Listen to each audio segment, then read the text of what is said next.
कुछ लोग हैं जो भारत में रहते हैं, भारत का ही खाते हैं, लेकिन भारत से पहले अपने मजहब की बात करते हैं। आज भी किसी मुगालते में जी रहे हैं। मन में बस एक ही ख्याल है, एक ही सपना पाल के बैठे हैं कि एक दिन कयामत का दिन जरूर आएगा।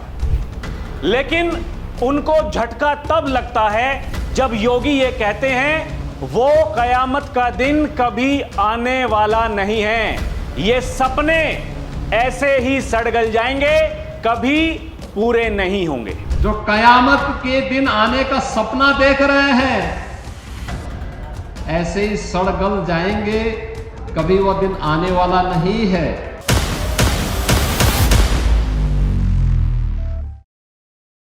दर्शकों नमस्कार, डीएनपी इंडिया में आपका स्वागत है। मैं हूं आपके साथ राहुल चौधरी। ये जो कयामत का दिन का सपना है दर्शकों, ये इतना खतरनाक है कि ये कभी दंगे उपद्रव करवाने में एक महत्वपूर्ण भूमिका निभाता है, तो कभी लोगों को सड़कों पर उतारने के लिए ये कयामत का दिन ये एक बहुत बड़ी कड़ी है दर्शकों। लेकिन जैसा कि योगी आदित्यनाथ कहते हैं कि कभी नहीं आएगा। दर्शकों, एक बार फिर से वो कयामत का दिन का सपना मौलाना जी उनको आ रहा है। मौलाना जी उनको कभी लगता है कि वो सरकार के फेवर में बात करेंगे तो सब कुछ ठीक चलता रहेगा, कोई दिक्कत कोई परेशानी होगी नहीं। ये मौलाना बरेलवी दर्शकों, इनका क्या काम है? इनके बयान अगर आप सुनेंगे तो आपको ये लगेगा कि नहीं भाई, ये तो सरकार की तारीफ कर रहे हैं, सरकार के पक्ष की बात कर रहे हैं। अभी कुछ दिनों पहले जो सरकार एक विधेयक लेकर के आई थी जो गिर गया संसद में, उसके बाद में इन्होंने कहा कि नहीं, महिलाओं की भागीदारी तो होनी चाहिए। दूसरी तरफ कुछ लोग ऐसे हैं जो ये सपना देख रहे हैं कि एक दिन हिजाब पहनने वाली लड़की वो इस देश की प्रधानमंत्री बननी चाहिए। फिर कुछ ऐसे लोग भी हैं जो ये कहते हैं, समाजवादी पार्टी पर कटाक्ष करते हैं, योगी की तारीफ करते हैं। वो ये कहते हैं कि समाजवादी पार्टी केवल मुसलमानों का इस्तेमाल करती है, जबकि सबका साथ सबका विकास वो तो योगी आदित्यनाथ कर रहे हैं। दर्शकों, जो ज्ञानवापी मामला है एक बार फिर से उसने तूल पकड़ा है। जो धीरेन्द्र शास्त्री हैं, बाबा बागेश्वर जिनको कहा जाता है, उन्होंने कहा यह ज्ञानवापी एक कलंक है। जब तक वो जो ढांचा है वो दिखता रहेगा, हमारी आंखों के सामने एक कलंक हमें हमेशा दिखाई देता रहेगा। इस बाबत उत्तर प्रदेश के मुख्यमंत्री योगी आदित्यनाथ ये कहते हैं जो भी हमारा है हम उसको लेकर के रहेंगे। देखिए, लड़ना किसी से है नहीं। जैसे राम मंदिर लिया, कोर्ट में गए, सुनवाई तारीख पे तारीख वो चलती रही, लेकिन एक दिन जीत हुई। ठीक वैसी ही जीत, वो चाहे मथुरा का मामला हो या फिर काशी का हो, एक दिन वो हमारा होगा।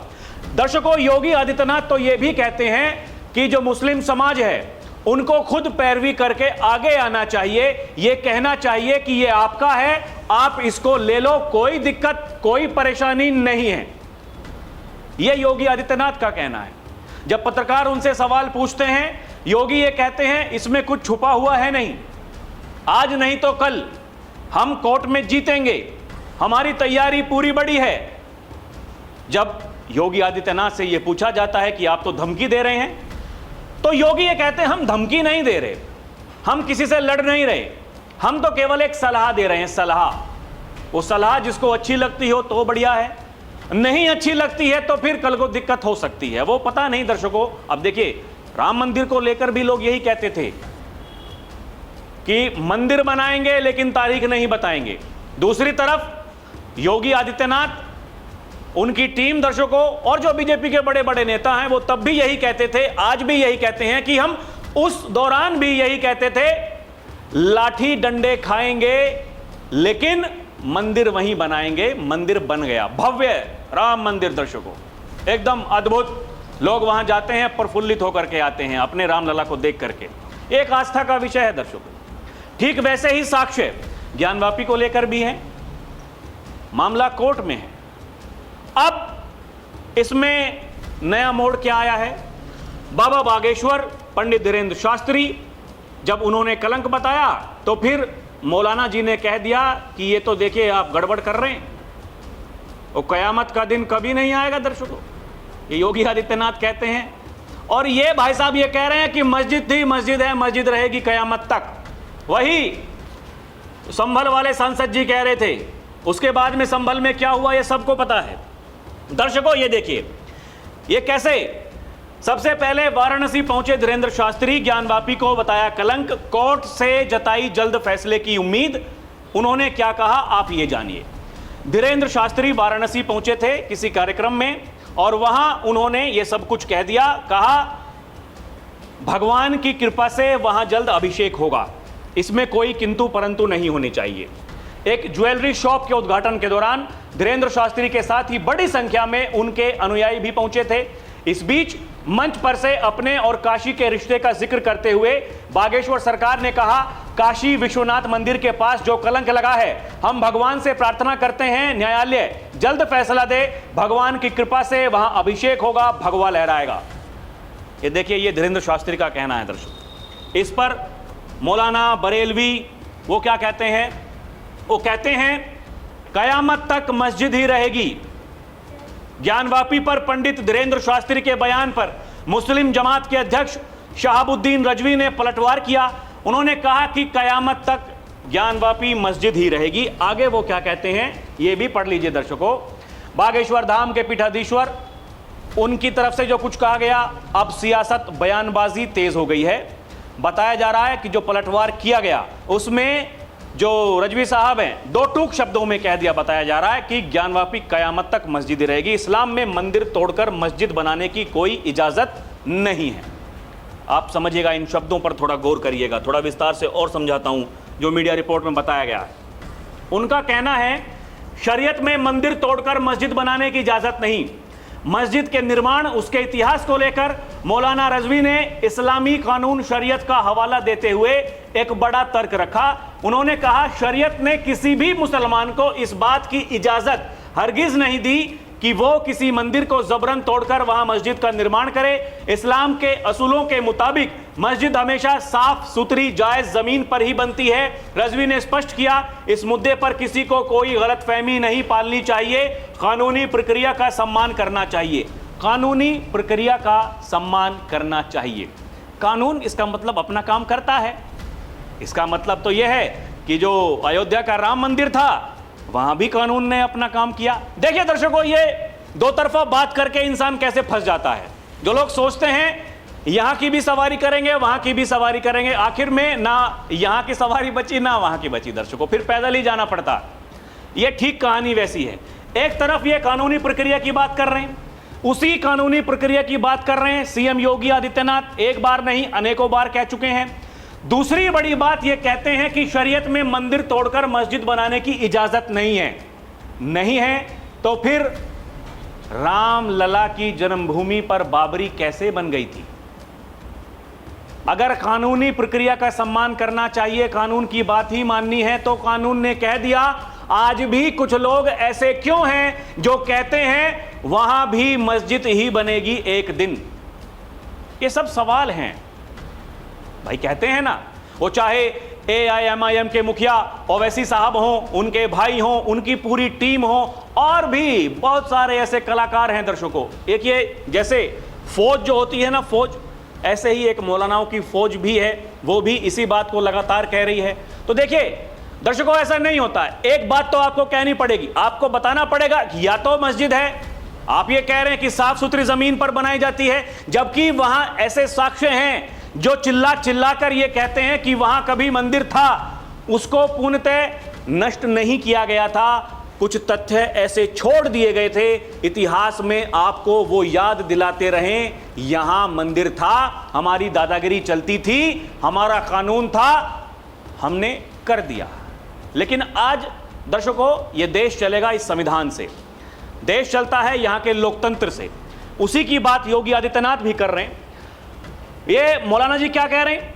मौलाना रजवी ने मीडिया से बातचीत करते हुए कहा कि पंडित धीरेन्द्र कृष्ण शास्त्री ने अपने एक बयान में जो कुछ कहा, रजवी ने इस बयान पर आपत्ति जताई और कहा अदालत को प्रभावित कर रहे हैं धीरेन्द्र शास्त्री। वो अदालत को प्रभावित कर रहे हैं। उसका कहने का मतलब यह है, जबकि धीरेंद्र शास्त्री भी यही कह रहे हैं, दर्शकों हम ये अपील करते हैं, भगवान से प्रार्थना करते हैं, अदालत जल्द से जल्द उसमें अपना फैसला सुनाए। कानूनी प्रक्रिया आप समझिए, साफ सुथरी जगह, दोनों में फर्क आप देख लीजिए, यह तय कर लीजिए कि कैसे कहानी आगे बढ़ती है और कैसे नहीं। दर्शकों, ये जो कयामत का दिन, जैसा कि मैंने वीडियो की शुरुआत में कहा, संभल के सांसद जियाउर रहमान बर्क, जब वो कमेटी, सर्वे कमेटी, वहां की जो शाही मस्जिद बताई जाती है वो, उसका सर्वे करने के लिए टीम वहां पर पहुंची थी, वो भी कोर्ट के आदेश पर ही हो रहा था। कानूनी प्रक्रिया का पालन करना चाहिए, मौलाना जी अभी यही तो कह रहे हैं। तो वहां उस टीम पर पथराव क्यों हुआ था? वहां दंगे भड़काने की वो सुनियोजित साजिश वो क्यों हुई थी? जो अधिकारी वहां काम कर रहे थे उस समय, जिन्होंने अपनी सूझबूझ से वहां बड़े दंगे होने से बचा लिए, उपद्रव होने से बचा लिया, उन अधिकारियों पर एफआईआर दर्ज करने की मांग किसने करी थी? वो कौन लोग थे जो सिविल कोर्ट में, दर्शकों, वहां पर पहुंच गए थे? और कैसे जो आदेश जारी किया गया था, वो चाहे संभल के सिंघम, योगी आदित्यनाथ के सिंघम उनको कहा जाता है दर्शकों, अनुज चौधरी तत्कालीन सीओ, और जो इंस्पेक्टर थे उनकी पूरी टीम थी, सबके खिलाफ जो निचली अदालत है उन्होंने तो कह दिया। बाद में हाई कोर्ट में, दर्शकों, उस समय जो वहां के कप्तान थे उन्होंने कहा कि हम एफआईआर दर्ज नहीं करेंगे, क्योंकि जो न्यायिक आयोग है वो पहले ही, जो जांच आयोग बनाया गया था दर्शकों, वो पहले ही वहां पर जांच कर चुका है, जिसमें सभी पुलिसकर्मी को क्लीन चिट दी हुई थी। ये बताया गया था, वहां एक सुनियोजित साजिश सामने आई थी। कुछ लोग मौके पर पहुंचे थे, पथराव किया, पहले से ही अपने घरों में पत्थर लेकर के बैठे थे, जो चाह रहे थे कि कुछ ना कुछ वहां पर बड़ा हो। ठीक वैसे ही ये जो कयामत का दिन बार बार इसका जिक्र जो किया जाता है दर्शकों, ये जो बातें कही जाती हैं कि एक दिन हमारा दिन आएगा, हमारा प्रधानमंत्री हिजाब पहनने वाली लड़की होगी, ये मंसूबे ये थोड़े खतरनाक लगते हैं। जब एक तरफ एक सरकार ये कह रही है कि हम सबका साथ सबका विकास कर रहे हैं, हम कानूनी प्रक्रिया में विश्वास रखते हैं कि हमारी जीत होगी, जैसे अयोध्या में हुई ठीक वैसे ही यहाँ भी होगी, तो कानून को अपना काम करने दीजिए। देखिए, बयानबाजी तो होगी, धर्मगुरु वो चाहे कोई भी हो, वो अपनी तरफ से बयानबाजी करते हैं, वो चाहे धीरेंद्र शास्त्री हो, वो हिंदुओं की एकता की बात करते हैं, वो चाहे मौलाना जी हो, वो कोई से भी मौलाना हो दर्शकों। हालांकि जो ये बरेलवी साहब हैं, इनको ये माना जाता है कि वो लोगों को समझाने के लिए बात करते हैं, दंगे करवाने के लिए नहीं, सड़कों पर उतारने के लिए नहीं। वो ये धमकी नहीं देते हैं किसी के बाप में हिम्मत है तो सड़कों पर नमाज हम पढ़ेंगे, रोक करके दिखा दो। वो ये धमकी नहीं देते हैं कि किसी के बाप में दम है तो हमें वंदे मातरम, भारत माता की जय बोलने से आप कैसे हमको कह सकते हैं, हमसे कोई बुलवा करके देखे, वो ये भी नहीं कहते हैं। लेकिन ये जो तरीका है, ये तरीका बड़ा दिलचस्प है दर्शकों, थोड़ा इस बारे में सोचना चाहिए। ये बार बार जब एक तरफ ये कह दिया गया, भाई जो सूबे के मुखिया हैं वो इस समय बंगाल में चुनाव प्रचार कर रहे हैं दर्शकों, ये डबल इंजन की स्पीड का ये लोग मुकाबला नहीं कर पाएंगे, इन लोगों के बस का नहीं है। आज यूपी में उपद्रव नहीं है, उत्सव है। नो कर्फ्यू, नो दंगा, यूपी में है सब चंगा। वहां सड़कों पे नमाज नहीं पढ़ी जाती है, वहां मस्जिदों से कोई माइक की आवाज नहीं आती है, वहां कोई गौकसी नहीं कर सकता है, वहां कोई लव जिहाद की घटना और लैंड जिहाद की घटना नहीं आ सकती। आती है तो इतनी सख्त कार्रवाई होती है कि 7 पीढ़ियां याद करती हैं। वो क्या बताते हैं? वो ये कहते हैं कि 2017 से पहले जो हालत आज बंगाल में है, चाहे वो लैंड माफिया हो, सैंड माफिया हो, वो कैटल माफिया हो, कटमनी वाले हो, ये कोई भी सत्ता के संरक्षण में जो माफिया पल रहे हैं, ठीक वैसी ही कहानी उत्तर प्रदेश में भी थी। लेकिन हम आए तो हमने ये सुनिश्चित किया, हम उत्तर प्रदेश में गाय को कटने नहीं देंगे, हिंदुओं को बंटने नहीं देंगे। अगर योगी ये कहते हैं तो उनकी उस बात पर भी दर्शकों लोग चिल्लाते हैं, छाती पीटते हैं, ये कहते हैं कि बाबा ऐसा क्यों कह रहे हैं। लेकिन बाबा ये भी कह रहे हैं ये कठमुल्लापन इस देश में नहीं चलेगा। उत्तर प्रदेश में आज तेज मस्जिदों से तेज आवाज नहीं आती है, सड़कों पर नमाज नहीं पढ़ी जाती है। उन्होंने कहा कि ये हमने तय किया, हम अपने हिसाब से अगर चल रहे हैं, लोगों को ये बता रहे हैं कि अगर उत्तर प्रदेश में आपको रहना है तो ये दिमाग में अगर कुछ ऐसा है, दुस्साहस अगर बार बार ऐसा आ रहा है, गर्मी आती है, तो उस गर्मी को तो आपको शांत रखना ही पड़ेगा। क्योंकि जब हम ये कह रहे हैं जितनी भी जन कल्याणकारी योजनाएं हैं उसमें कोई भेदभाव नहीं, वो किसी जाति का हो, वो किसी मजहब का हो, किसी को कोई दिक्कत नहीं है, तो फिर ये दिक्कत करने वाली जो समस्याएं बार बार ये पैदा करने की कोशिशें की जाती हैं, क्या वो होना चाहिए? दर्शकों, ये भी अपने आप में बड़ा सवाल है कि अगर योगी आदित्यनाथ, उनको दर्शकों ये जाना जाता है कि वो एकदम अनफिल्टर्ड बोलते हैं, वो लाग लपेट कुछ नहीं, जो मन में है वो बोलते हैं, उनके मन में जो कुछ होता है वही वो बोलते हैं। अगर योगी आदित्यनाथ अपने मन से ये कह रहे हैं कि नहीं, हम कानून पर विश्वास रखते हैं, हमारी अदालतें जो कुछ फैसला सुनाएंगी हमें उस पर यकीन करना ही होगा, हम उसी के साथ में हैं।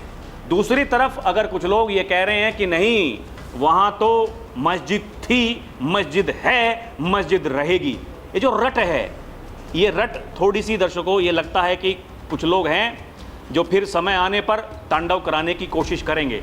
क्योंकि समय समय पर ये तो देखा जाता है ना, कुछ भी हो जाए, वो चाहे खामनेई चला जाए, वो चाहे हिजबुल्लाह के ऊपर वहां जो कुछ कर रहा है आजकल इजराइल, दर्शकों उसको लेकर के मातम मनेगा, वो चाहे पाकिस्तान के इस्लामाबाद में बम धमाका हुआ, कुछ लोग चले गए वहां हूरों के पास में, तो कैंडल मार्च निकालने के लिए परमिशन मांगते हैं प्रशासन से। मतलब कुछ तो ऐसा है जो गड़बड़ है। सीए एनआरसी को लेकर के माहौल बनाया जाता है, कुछ भी हो, बांग्लादेशी पाकिस्तानी हिंदुओं के लिए कभी घरों से बाहर नहीं निकलेंगे, लेकिन ईरानियों के लिए छाती पीटी जाएगी, हिजबुल्लाह के लिए छाती पीटी जाएगी। तो जब ये सोच है ही, ये मंशा है ही, उस पर कयामत का दिन ये दर्शकों कुछ तो दर्शाता है कि गड़बड़ तो है। हालांकि वो गड़बड़ उत्तर प्रदेश में तो नहीं हो पाती है क्योंकि बाबा मुखिया जी बैठे हैं। बाकी दर्शकों आपको क्या समझ में आता है कमेंट करके बताएं।